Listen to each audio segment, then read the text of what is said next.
Y tenemos desde la capital San José al ministro de la Presidencia de Costa Rica, Sergio Alfaro, quien nos acompaña vía telefónica para ampliarnos más sobre ese tema. Muchas gracias por su compañía, señor ministro. Tal vez si podemos enfocarnos en qué hizo cambiar al Poder Ejecutivo para poder firmar este decreto de emergencia nacional, si tan solo horas antes se estaba hablando de que no se estimaba todavía que se fuera a hacer esa firma.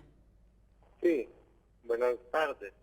Efectivamente, el Ejecutivo tenía claro como inminente la firma del decreto, sin embargo, no estábamos dispuestos a firmarlo hasta que no tuviéramos algunos datos más claros, porque la ley nos exige, primero, que sea muy clara la afectación y los datos que soportan esa afectación, y al día de ayer, en la noche y hoy en la mañana, con algunos reportes en el comité de emergencia, se tuvo la información suficiente.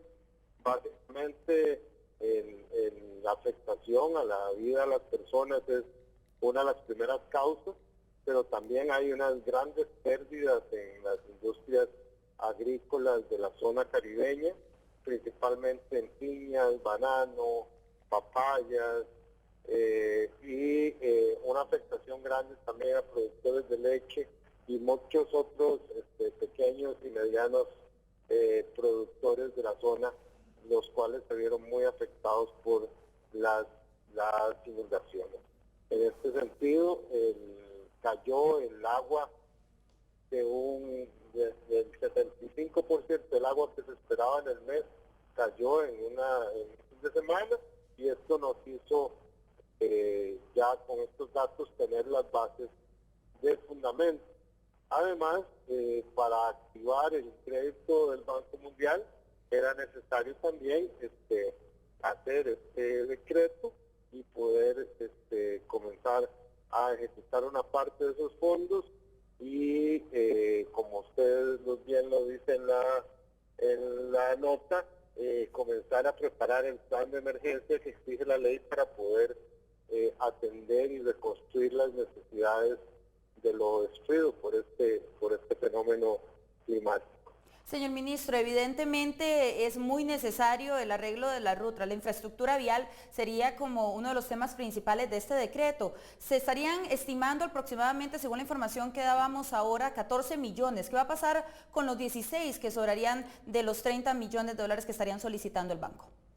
Sí, no, mire, la estimación de 7.000 millones de colones, que son aproximadamente 14, 15 millones de dólares, tiene que ver con la atención inmediata del sistema de carreteras para ponerlo a funcionar de nuevo.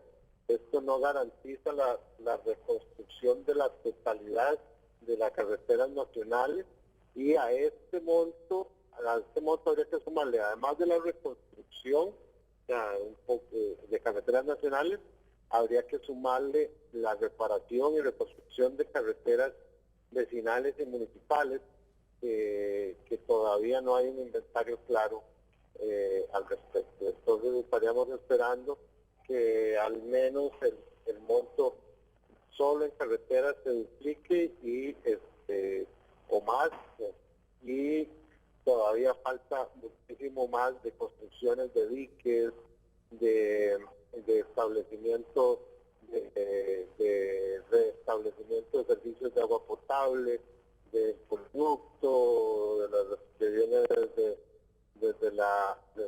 para el aprovisionamiento de combustible del Valle Central.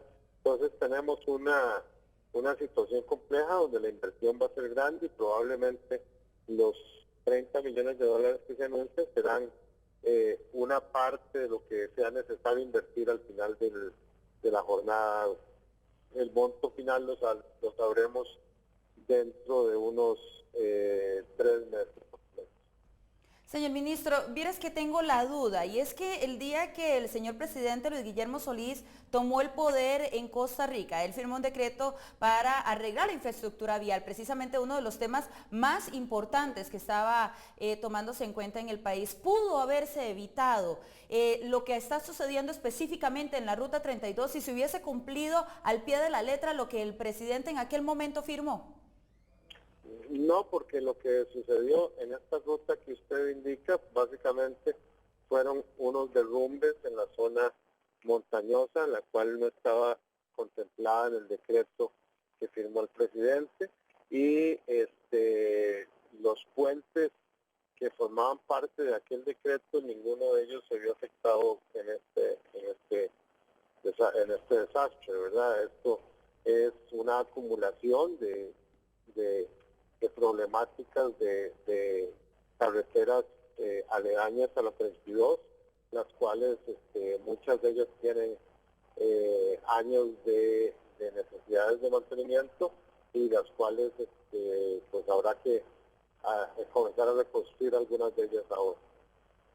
Señor ministro, y solamente para terminar, sabemos bien que la infraestructura vial es muy importante, más en este tema de emergencia que se ha visto afectada y pues que obviamente estaría afectando de alguna manera el principal puerto de Costa Rica. Pero también está la parte humana. ¿Cuánto se podría estar estimando de estos 16 millones de dólares restantes que no están siendo específicamente destinados a las carreteras y al desastre vial?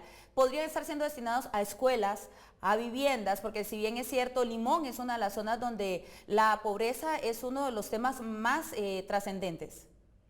Así es, esos fondos podrían utilizarse en reparación de los daños causados por el fenómeno a las viviendas de interés social, pero también a escuelas y alguna otra infraestructura comunal que pudiera haberse visto afectada.